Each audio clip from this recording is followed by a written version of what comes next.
the opportunity for folks like Fidel who work with developing nations and demonstrate the job guarantee in places that don't have, all the bells and whistles that the United States has amassed over the years, you start to realize that so much of not just national, boundary-based economics, but global economics and distribution, and not distribution of pieces of paper, but distribution of real resources. Mm-hmm. I think that right there, and I'm pretty sure Ellis would agree with me. I see Ellis lurking in the comments there. But this is one of those things that really is probably the most important aspect to being a good global citizen and leveraging economics in such a way that we all prosper, a shared prosperity globally, not just within our little boundaries. Can you try and talk to that for me a moment? Well, I think we've just reached a point in history where we cannot make people better off by growing the gross world product.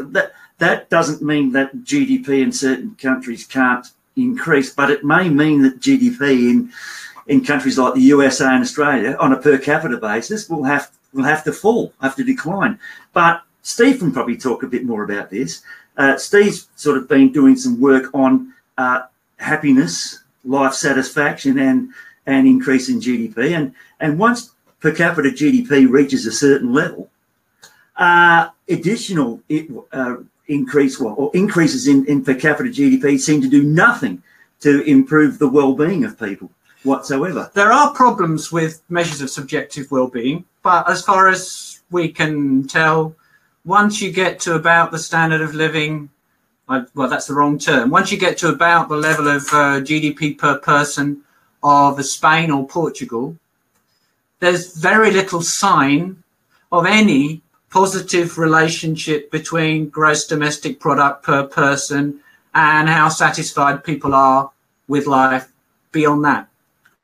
Moreover, there's no sign that people have got happier in the US over the last 30, 40, 50 years as income has risen. And a lot of the feeling of improved well-being that people, once their income is at a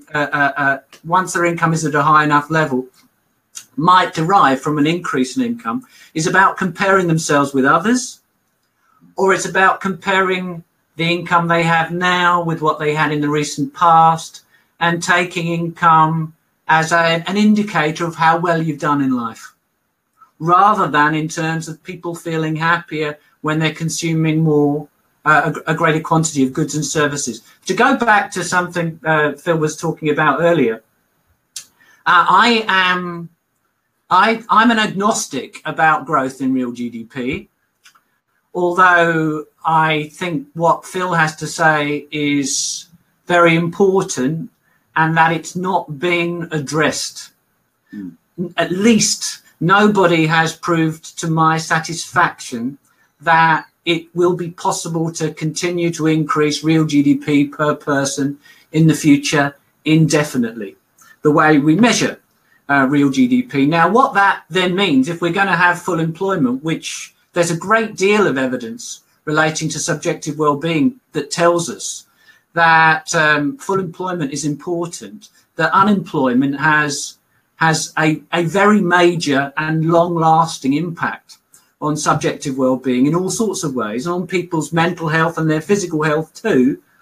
All those things are important. If we're going to deliver full employment, and if we're not going to attempt to do that in the traditional way, which is to grow the economy as quickly as possible until it mops up all those unemployed workers, then that's going to mean that although, well, I've said this before, we don't need rich people's money to pay for things. The government does not need tax money from rich people to pay for things. It's the government's money.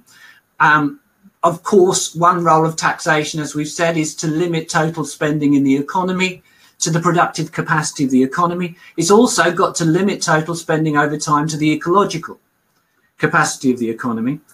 But we do need to tax people, or we do need to tax rich people, or we need to find other ways of limiting the real resources that people with very high levels of income have. And then there's an ecological argument for that. There's a power-based argument for that. Rich people, especially in countries like the US, and perhaps to a slightly lesser extent in Australia, have too much wealth, and as a consequence of that are able to pervert the political process or divert the political process in their direction to defend their own interests. We have to end that. But we also have to limit the wealth of the most wealthy in our communities, because they're in a position to consume too many real resources.